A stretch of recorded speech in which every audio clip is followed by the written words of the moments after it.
Hi, in this video I'm going to show you my way to export a 3D model assembly that I've designed in Onshape to a ROS2 system. Why? Because that way I'll be able to use this robot design in my ROS2 projects, in Gazebo, in whatever I want. Even I can build this robot and then have a model where it can represent the joint states, how the robot is in space, navigation, loads of stuff. So let's get started.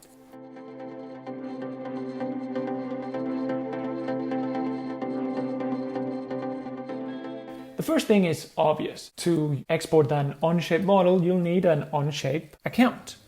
It's totally free, so you can do your account and then create your own design or use, recycle any of the designs, public designs that are loads of them in Onshape. Then the next step is to install the module onshape-to-robot. It's a Python module and it's very easy to install, and let's see how it's done. In your local computer, just open terminal and execute the following command.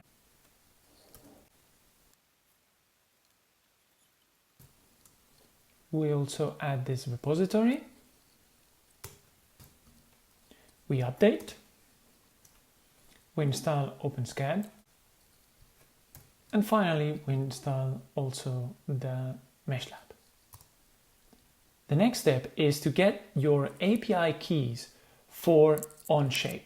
The reason is because onshape-to-robot, the module that we're going to use to do the exports, needs to have access to the files and designs like this guy here to be able to export them. It's very simple. You just have to go to the Onshape keys, and here you have to create a new API key. You select all the permissions and you create an API key. This is the API access, blah, blah, blah. So you have a private and a public key. Just copy and paste this text and be sure to copy it correctly. Otherwise, it won't appear again and we'll have to do this process again. There you go.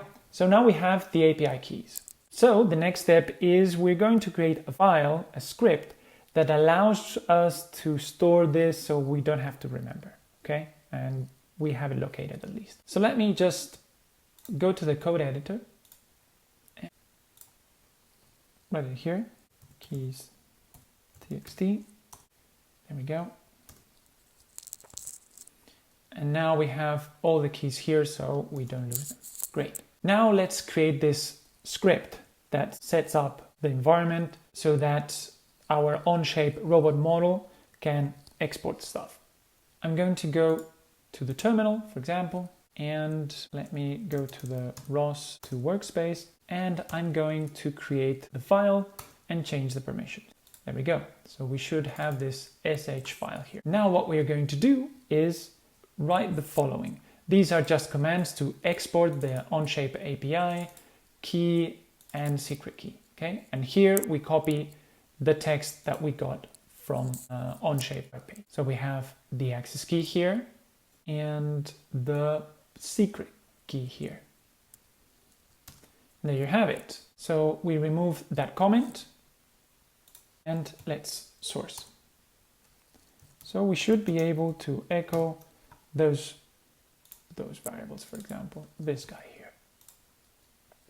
Let's look.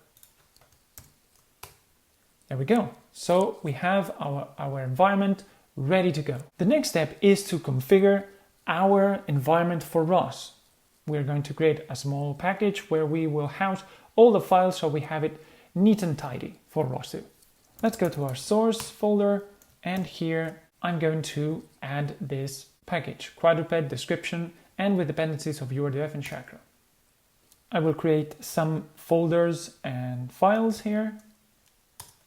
Essentially, I've created a quadruped folder where we are going to store our config file that we'll see in a minute, and then we create a launch and RVS folders. Very standard stuff for ROS2.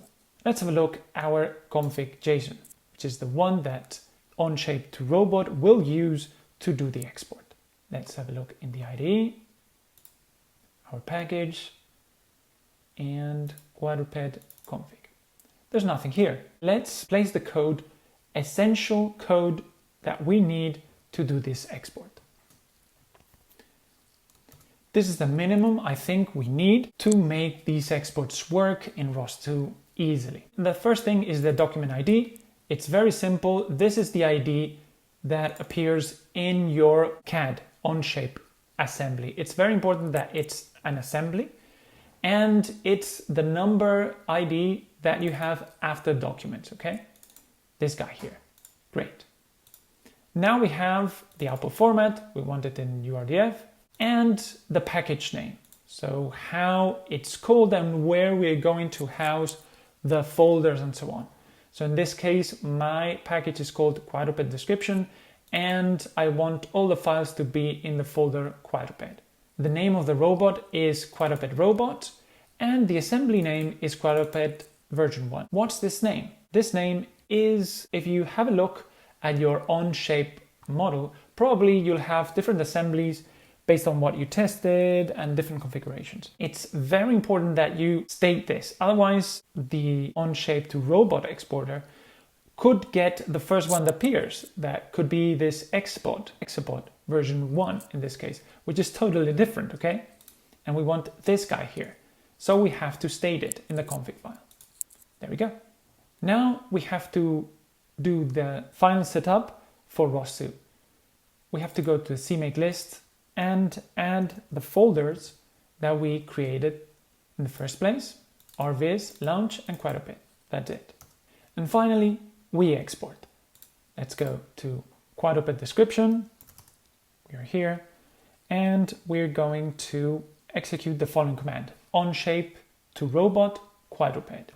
We are stating essentially that onshape-to-robot goes to this folder and executes the config file. Great, let's have a look at the files generated. Before we only had the config JSON, and now we have all the STLs, which basically are the 3D meshes of the robot, and we have the robot Urdf. Fantastic. The only modification that we need to add is the shebang for XML to make things easier. This way, when we open it, the IDEs will know what format we have here. So let's have a look how we can see it in ROS2. We have to go to quadruped description, and here we just created 3 files, which are one for our viz and the 2 launch files to be able to see this in our viz. Let's have a look at the files.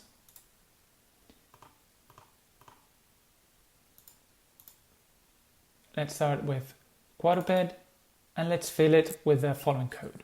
We are loading our quadruped description, the robot Urdf or Urdf that was generated here automatically, and we are running robot state publisher. Let's have a look at the start rviz. It's a very simple launch file. We are just loading this quadruped rviz config file that we just created, and we're going to fill with data right now. There we go. So now we have this file, and what it will do is launch rviz with this configuration file. So what are we waiting for? Let's see it in ROS2. As always, we will have to compile and source it again. That's it. Now let's launch the scripts and see how it goes. I'm going to launch the quadruped launch.py in this first terminal. There you go. Okay, great. So now what we're going to do is open a new terminal. Let's go to ROS2 source installs.bash and ROS2 launch our quadruped.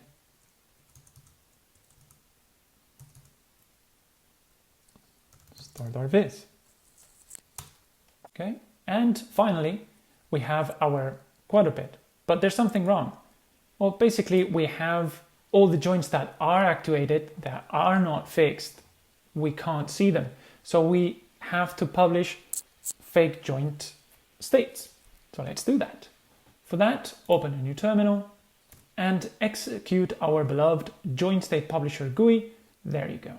If you see rviz now, we have our robot here, and we can check that our design is coherent so that the joints move as they should. As you can see, the shoulder, and this is vital to the next step, that would be to export it to Gazebo. But that will be in another video. If you want to learn how I did this so smoothly, very simple. I followed our course on Urdf for ROS2. This is explained among many other things referred to URDFs, how to export it to Gazebo, many other stuff. So if you're interested, check out the link below. So come to the construct, where your career in robotics begins.